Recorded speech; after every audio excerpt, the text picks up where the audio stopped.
move on.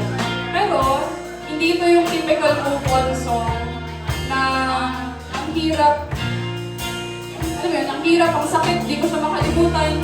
Sino dito nanggaling sa ganon? Hindi siya ganon eh. More on, natatakot siya na subukan ulit. Pero, hopefully na-realize niya na itong lagi niyang kasama, uy, baka ikaw yung makatulong sa akin para makapag-move on. Sino mga tinatamaan dyan para pa sa inyo? Kung may best friend kayo, nasa tingin niyo baka naman makatulong makapag-move on? For you, yun. Try nyo na. Malay na.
Don't be